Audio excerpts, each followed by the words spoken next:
So, here, John Serembe is an actor and member of Actors Equity and SAG/AFTRA,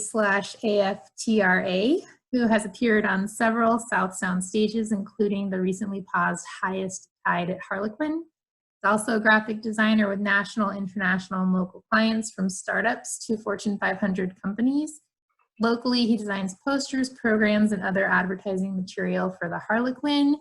He taught digital media in a private high school in Los Angeles for several years. He's also a role-playing game designer. His products are available online, and he's also contributed to the South Sound Studio Tour, so touched a lot of our lives in that way. I'm going to turn it over to you, John. Welcome. Oh, well, thank you. Welcome, everybody. Thanks for coming. I'm honored to have such a great group of people to hopefully entertain for a few minutes. I'm going to start out just talking a little bit about my graphic arts. If I can, I'm going to share the screen because I have an office but not a studio to show. So instead, I'm just going to walk through a quick share screen PowerPoint. Okay, great. So I do all sorts of graphic arts for various companies. Brochures, newsletters, small magazines, some packaging, trade booth things, all this sort of thing. This is my studio. It's simply just a large computer with a few hard drives and a second monitor. And it's a mess in this picture, and it's even more of a mess usually. All the stuff I do, basically, a lot of it comes in as either a Word file from a client or an Excel document or a website that I can grab information from. And sometimes it's just a napkin sketch that they'll hand me a drawing, or they'll fax me something that they did at a meeting with little arrows, and I have to try and decode and read their handwriting, which is often very difficult. And then I use these three and drop whatever I get from them into the Adobe Suite programs, which would be Photoshop, Illustrator, or in case of video sequences would be in Adobe Premiere. So mostly the Adobe Suite. Things rarely will stay in the original programs of Word, Excel, or a web file. I'll drop it into one of these three programs to work on it. Then from there, I'll take whatever I produce from those particular applications and then drop it into either an InDesign document for desktop publishing, newsletters, brochures, that sort of thing, or into PowerPoint if it's going to be for an overhead presentation. Sometimes the product will just be a Photoshop document that they want, or just an Illustrator document, or just a video, in which case it obviously won't go to these InDesign and PowerPoint. It'll stay as it is. Then from InDesign or PowerPoint, sometimes I will produce a web page, which would come from any of the documents previously, or I'll produce a PDF, which is print ready, and will be sent by the client to a printer. So that's kind of the process.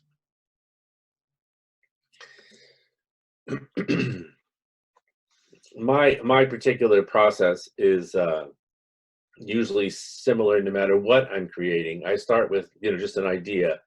In the case of a poster for Harlequin or even a business brochure, I'll start with an idea that I may have about it. I'll read the play and come up with a concept or an idea. It's just the germ of an idea that I develop from there. After that, I will try and gather or create some imagery of some kind, some compelling, interesting thing that points in the direction of the story or tells the story succinctly. If it might be even a painting, which of course we did this year for the Harlequin, or some other image online that I can take, use a stock image perhaps, or alter an image, or take a photograph myself. Sometimes I'll go and take my own photos. whatever I think is a compelling image that will help get the idea across. Then, of course, I kind of marry that image to some, very compelling typography that works, that's complementary to the image and to the story, and to the idea itself, whether it's a brochure for a real estate company or a theatrical poster. Typography has to go along, has to help tell the story. It's really all about storytelling. Even a sales brochure is you're telling a story, and that's kind of my area of expertise. Then finally, of course, is technical execution, which is very important. The composition, how it all comes together to help convey the idea. And that also, of course, involves all the technical aspects of what size does it have to be to fit in the newspaper? What, is it a poster? What's the resolution? How many pixels by how many pixels? Or in the case of print, how many dots per inch? A lot of technical hoops you have to jump through. You can't just wildly create and leave something. It has to fit somewhere and serve some purpose. So not only do you have to come up with the idea and the imagery and the typography you want, but then you'll have to, of course, arrange it and make it fit into the parameters that are required for the method of production. So that's the process in a nutshell. I produce all sorts of things for various businesses. This is just an example of various proposals or presentations that I've done for various companies. So there's hundreds of them, obviously, over the years that I've done. And they're all very situation specific, meaning they're geared to the client's existing iconography if they have it, because all companies want to build what's known as brand equity. It's the ability of a brand to be recognized instantly and convey a certain emotion to the person viewing it, so that they make an emotional connection between you and their product. A lot of times people don't realize they'll buy a certain product not because it's the most effective product, but because it's the product that makes them feel the best when they use it. So this brand equity is something that a company is very valuable to a company, and they want to build that at all costs. So when I make a document for them of any kind of tool that they might want to use, print or web or video, it has to take into consideration their existing brand equity and help to build it by using some of their iconography, their brand, their color, their look, their tone of voice, their typeface, anything. Obviously, if it's a startup company and they haven't even begun yet, you have the fantastic job of helping them to craft it from the start, which is very lots of fun to do. Obviously, I've not only just presentations, but also documents of various kinds, booklets, all across every imaginable industry. And when I do a proposal for a company, I have to pick and choose what I tell them based on what I have done in that industry before, because a lot of people cannot see that if you've done this really great travel brochure, how can you possibly do a brochure for a banking company? It's impossible. But in reality, it's the same thing. You're still telling a brand story to somebody. It's just a different story. But to help them see that, I maintain a large portfolio, and I just send them items that I've done from the industry they're involved in, and that helps them to visualize, the finished product. I've done a lot of logos. This is some of them for various companies. Logos are usually relatively painful because there's a lot of back and forth with logos. They're very subjective. people feel a certain way about logos very strongly, one way or the other. It's the key identifier for the business. So it's it's one of those things that you have a lot of back and forth between the clients to get it right. And usually they're not interested in paying the amount that, for the hours it's going to take you to do it. One of my favorite things to do, of course, is theater posters, because I'm involved in theater. So theater posters are something that I really love to do. It's the quintessential finding the story, reading the play, getting an idea of what it's about, how you can represent the play in a unique way, a new way, something different. Obviously, you probably have seen a lot of the Harlequin posters outside the theater and posted all around town. Last year, I did most all of them on my own. Obviously, I used photographs, the existing photographs and other items. I built the I Ought to Be in Pictures, which was a lot of fun to build, but very painful and took quite a bit of time to do. But it was fun. It's fun to do it. This year, I had the great fortune to talk Aaron Lamb into using local artists, many of whom are probably listening in at this moment. And there was a lot of fun to go around and look at all various artists in various locations and find great pieces to use that really strongly suggested, to me anyway, the play, the idea of the play.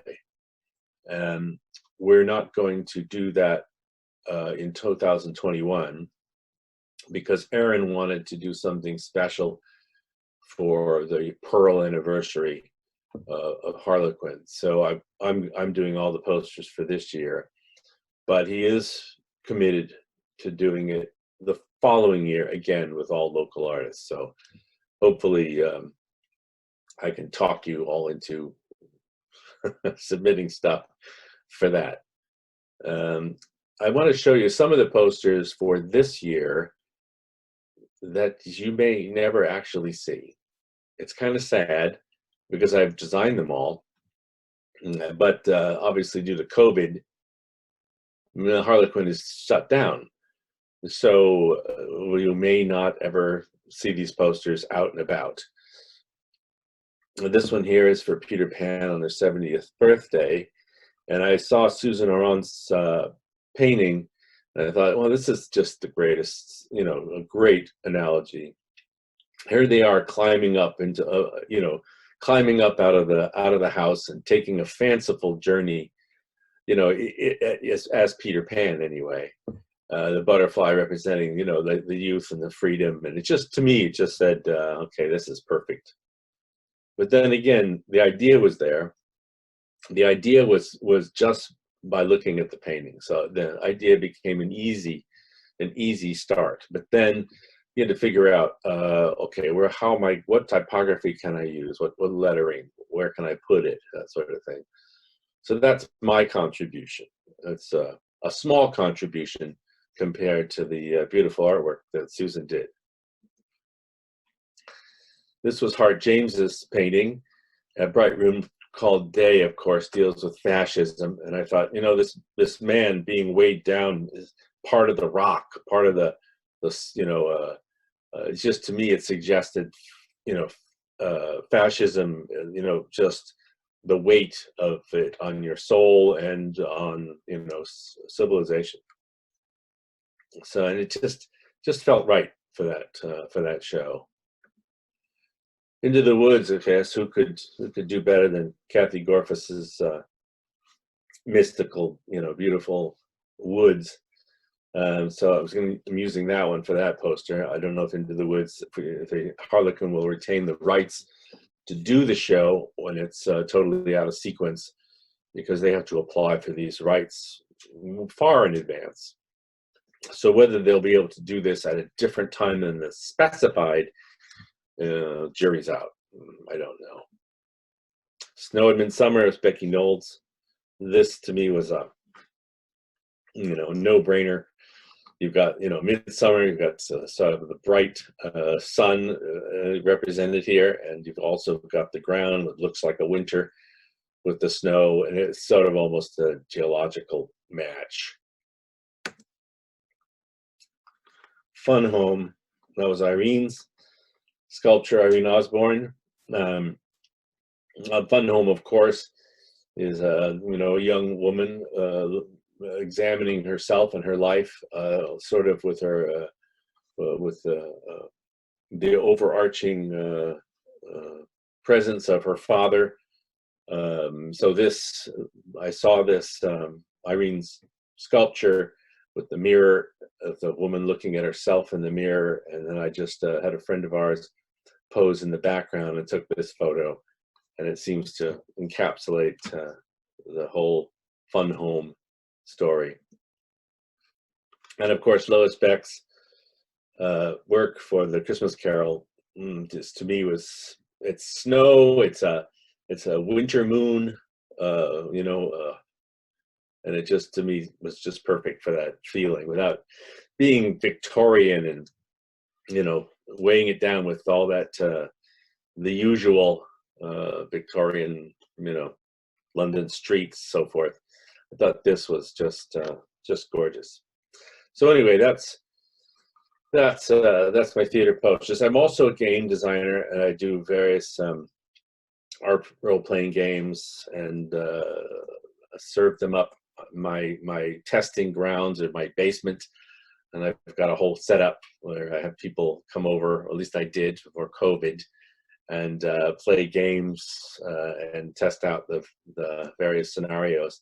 I sell all my products on Drive-Thru-RPG, and it helps. It's not a huge income, of course. The market is saturated with role-playing games, but it provides enough money for me to buy photographic products and so forth to use in the games themselves.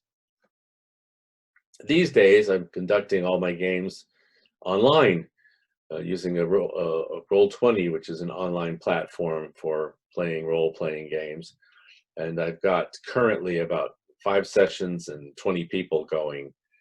That's my sequestering event. For myself, finally, I'm obviously, we're on hiatus for Highest Tide at the Harlequin. Everything at the theater is in place. The sets are there, the costumes are there, makeup is there. Everything is sitting exactly as it was, as if time stopped. And we were hoping at some point to just go back in and start up again.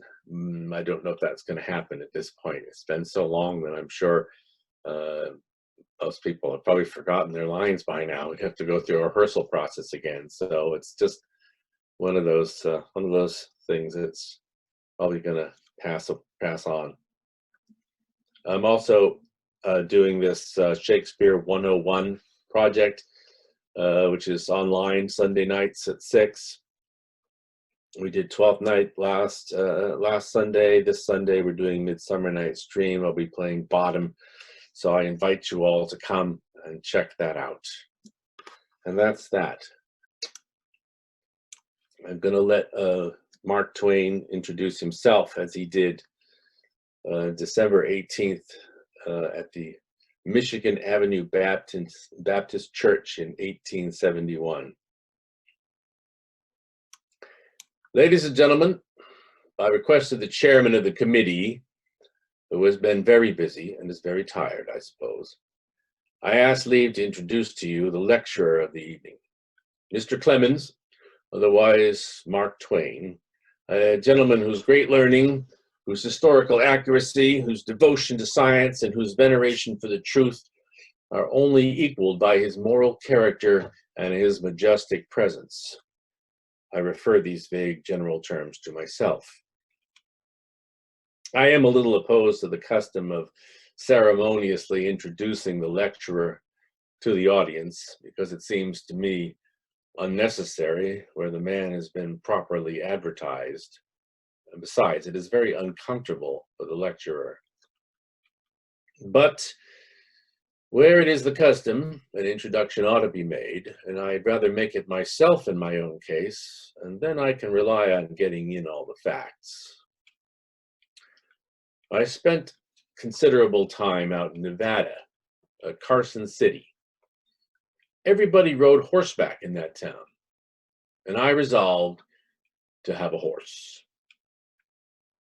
I had never seen such wild, free, magnificent horsemanship outside of a circus as these picturesquely clad Mexicans, Californians, and Mexicanized Americans displayed in Carson streets every day. How they rode, leaning just gently forward out of the perpendicular, easy and nonchalant, with broad slouch hat brim blown square up front and long riata swinging above their head. They swept through the town like the wind. The next minute they were only sailing a puff of dust on the far desert. If they trotted, they sat up gallantly and gracefully and seemed part of the horse. It did not go jiggering up and down after the silly Miss Nancy fashion of the riding schools. I had quickly learned to tell a horse from a cow, and was full of anxiety to learn more. I was resolved to buy a horse. While the thought was rankling in my mind, the auctioneer came scurrying through the plaza on a black beast that had as many humps and corners on him as a dromedary, and was unnecessarily comely. But he was going at 22, horse, saddle, and bridle at $22, gentlemen, and I could hardly resist. A man whom I did not know, he turned out to be the auctioneer's brother, noticed that the wistful look in my eye and observed that it was a very remarkable horse to be going at such a price, and added that the saddle alone was worth the money. It was a Spanish saddle with ponderous tapaderos and furnished with the ungainly sole leather covering with the unspellable name. I said I had half a notion to bid. Then this keen-eyed person appeared to me to be taking my measure. But I dismissed the suspicion when he spoke, for his manner was full of guileless candor and truthfulness. Said he, "I know that horse, know him well. You are a stranger, I take it, and so you might think he was an American horse, maybe, but I assure you he is not. He is nothing of the kind. But, excuse my speaking in a low voice, other people being near, he is, without the shadow of a doubt, a genuine Mexican plug." I did not know what a genuine Mexican plug was. But there was something about this man's way of saying it that made me swear inwardly that I would own a genuine Mexican plug or die. Has he any other advantages? I inquired, suppressing what eagerness I could. He hooked his forefinger in the pocket of my army shirt, led me to one side, and breathed in my ear impressively these words: "He can outbuck anything in America." Going at $24.50. 27, I shouted in a frenzy. "And sold," said the auctioneer, and passed over the genuine Mexican plug to me. I could scarcely contain my exultation. I paid the money and put the animal in a neighboring livery stable to dine and rest himself. In the afternoon, I brought the creature into the plaza, and certain citizens held him by the head and others by the tail, while I mounted him. As soon as they let go, he placed all his feet in a bunch together, lowered his back, and then suddenly arched it upward and shot me straight into the air a matter of 3 or 4 feet. I came down as straight again, lit in the saddle, went instantly up again, came down almost on the same high pommel, shot up again, and came down on the horse's neck, all in the space of 3 or 4 seconds. Then he rose and stood almost straight up on his hind feet, and I, clasping his lean neck desperately, slid back down into the saddle and held on. He came down and immediately hoisted his heels into the air, delivering a vicious kick at the sky, and stood on his forefeet. And then down he came once more and began the original exercise of shooting me straight up again. The third time I went up, I heard a stranger say, "Oh, don't he buck, though?" While I was up, somebody struck the horse a sounding thwack with a leathern strap, and when I arrived again, the genuine Mexican plug was not there. A California youth chased him up and caught him and asked if he might have a ride. I granted him that luxury. He mounted the genuine, got lifted into the air once, but set his spurs home as he descended, and the horse darted away like a telegram. He soared over 3 fences like a bird and disappeared down the road toward the Washoe Valley. I sat down on a stone with a sigh. By a natural impulse, one of my hands sought my forehead and the other the base of my stomach. I believe I never appreciated till then the poverty of the human machinery, for I still needed a hand or two to place elsewhere. Pen cannot describe how I was jolted up. Imagination cannot conceive how disjointed I was, how internally, externally, and universally I was unsettled, mixed up, and ruptured. There was a sympathetic crowd around me, though. One elder-looking comforter said, "Stranger, you've been taken in. Everybody in this camp knows that horse. Any child, any Injun could have told you that he'd buck. He's the very worst devil to buck on the continent of America. You hear me? I'm Curry, old Abe Curry. But moreover, he is a Simon Pure, out-and-out, genuine, damned Mexican plug, and an uncommon mean one at that, too. You turnip, if you'd laid low and kept dark, there's chances to buy an American horse for mighty little more than you paid for that bloody old foreign relic." I gave no sign, but I made up my mind that if the auctioneer's brother's funeral took place while I was in the territory, I would postpone all other recreations and attend it. After a gallop of 16 miles, the California youth and the genuine Mexican plug came tearing into town again, shredding foam flakes like the spume spray that dries before a typhoon. And with one final skip over a wheelbarrow and a Chinaman, cast anchor in front of the ranch. Such panting and blowing, such spreading and contracting of the red equine nostrils and glaring of the wild equine eye. But was the imperial beast subjugated? Indeed, he was not. His lordship, the Speaker of the House, thought he was, and mounted him to go down to the Capitol. But the first dash the creature made was over a pile of telegraph poles half as high as a church, and his time to the Capitol, 1 mile and 3/4, remains unbeaten to this day. But then he took an advantage. He left out the mile and only did the 3/4. That is to say, he made a straight cut across lots, preferring fences and ditches to a crooked road. And when the Speaker got to the Capitol, he said he had been in the air so much, he felt as if he had made the trip on a comet. In the evening, the Speaker came home afoot for exercise and got the genuine towed back behind a quartz wagon.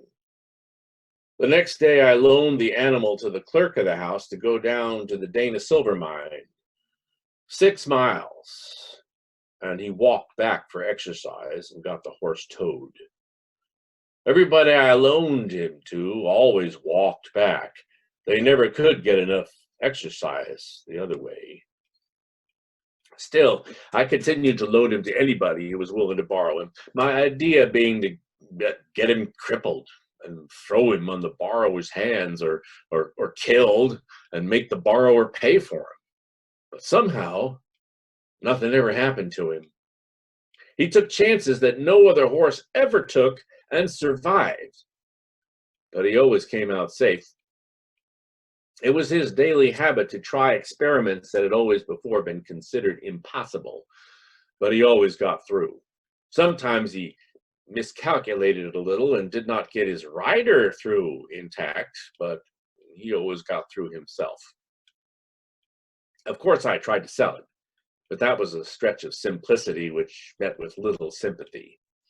The auctioneer stormed up and down the streets on him for 4 days, dispersing the populace, interrupting businesses, and destroying children, and never got a bid, at least never any but the $18 one he hired a notoriously substanceless bummer to make.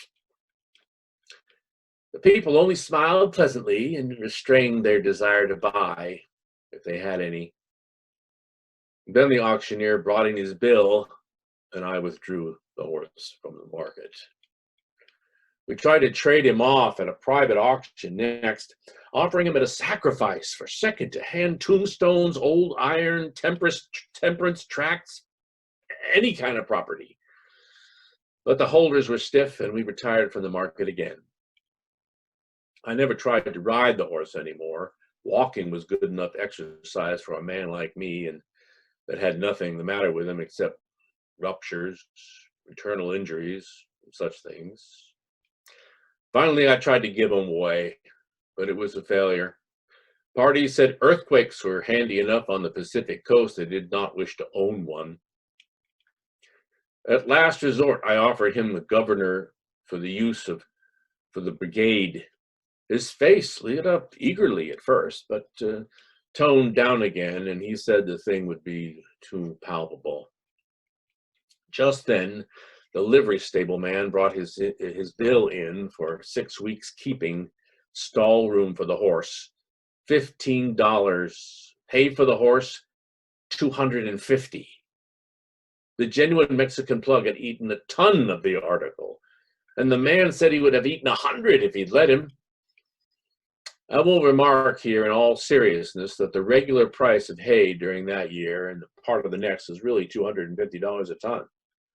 During a part of the previous year, it had sold at $500 a ton in gold, and during the winter before, there was such a scarcity of the article that in several instances, small quantities had brought $800 a ton in coin. The consequence might be guessed without my telling it. People turned their stock loose to starve. And before the spring arrived, Carson and Eagle Valleys were almost literally carpeted with their carcasses. Any old settler there will verify these statements. I managed to pay the livery bill, and that same day I gave the genuine Mexican plug to a passing Arkansas immigrant whom fortune delivered into my hand. If this ever meets his eye, he will doubtless remember the donation. Now, whoever has the luck to ride a real Mexican plug will recognize the animal depicted in this chapter and will hardly consider him exaggerated, but the uninitiated will feel justified in regarding his portrait as a fancy sketch, perhaps. Ladies and gentlemen, I thank you heartily for the attention you have given me this evening. I desire to wish you a very pleasant good night, and at the same time assure you earnestly that I have told you nothing but the truth tonight, and I have hardly exaggerated that. Thank you.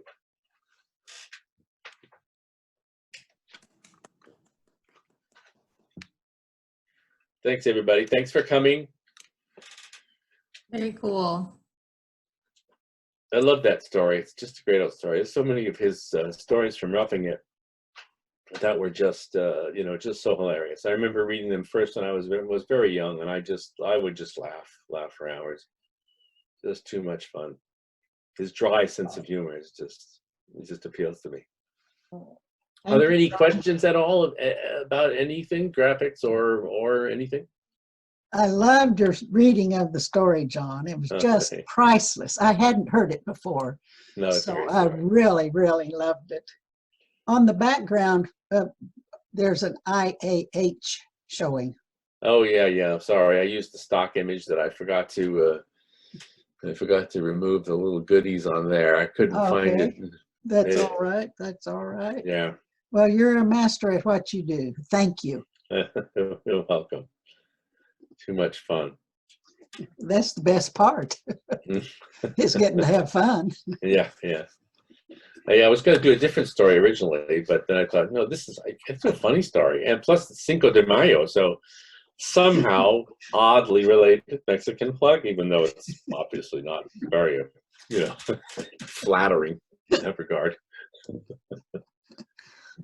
So I have a question. I guess I'm just reminded that Scott Whitney did graphics and ran a theater. Is there like a long relationship between graphics and acting? Did one come first? Did one come second? Coincidence.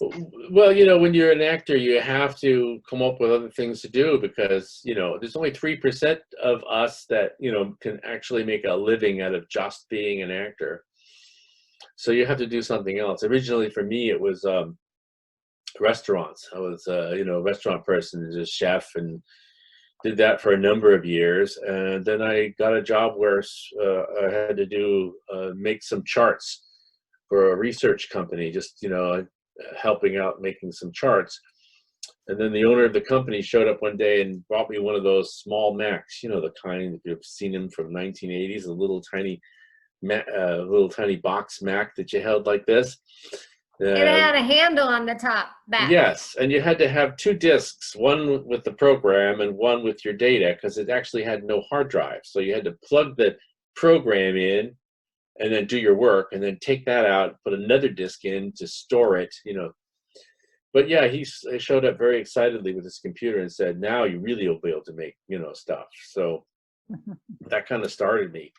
And then when I went to college, I took graphics courses as well because, I was a little out of my league, out of my depth. I wanted to know about, typography and so forth. So I really started the graphics digitally from the beginning. Although in college, we did a lot of paste up and layout and that sort of thing. And I've just been doing it for 30 years since then, alongside, acting. Mark Twain, I understand, did a lot of monologues. Yes. He was on the road.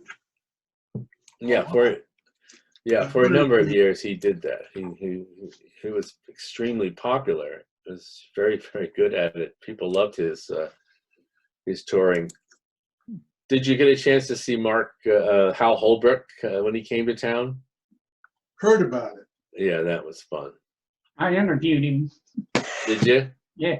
Yeah, no, he's great. He did that for many years. He was a funny guy to interview because he wouldn't directly answer any of my questions, but would just go off on all kinds of tangents. It was fascinating. As Mark Twain probably would have too. Yeah. I remember an old story of his called the story of the old ram. And here he would start the story, and then he would, this is actually written in the story. He would start the story about the story of the old ram that was told by some old miner, and they were all gathered around to hear this story, because sometimes he would tell it if he had a mind or he was in the right mood, but you had to catch him at the right moment. And he would start telling the story, and then he would talk about his brother and the Baptist minister and this sort of thing, and he would go off, and they would just sit there, and then eventually they'd try and get him back to it. And it would the story went on and on and on and on and on, and you're still waiting to hear the story of the old ram. By the very end, it just says, and he fell asleep, and we never did hear the story of the old ram. It's very funny. I have a question. John, do you have a favorite font? I have a few favorite fonts, but my favorites are the ones that you get that have a giant font family. They have bold, semi-bold, light, thin, hairline, extra bold, extended bold. So you know, really you can make them all sort of like match and work together very well without having to, you know what I mean, do a lot of work with them, because you've got every imaginable thickness and thinness and length and stretch. And so it's kind of a technical love, really. But yes, I like Berthold Accidens, I like Frutiger, I like Gotham. There are several that I really like. I've used Berthold Accidens for mostly all the Harlequin programs and things, because I just like it. It's clean. You can make it's nice. There's a nice narrow version. It's great. Thank you. And, Thank you. no, it was a lot of fun. I love reading Marvelous. this. Marvelous. Thanks, everybody. I think I guess I'm done, right? Am I done? You're done. Thank you, John. Thank you. Thanks, everybody. I really appreciate y'all coming. It was terrific. Thank you. Fun, fun, fun. Thank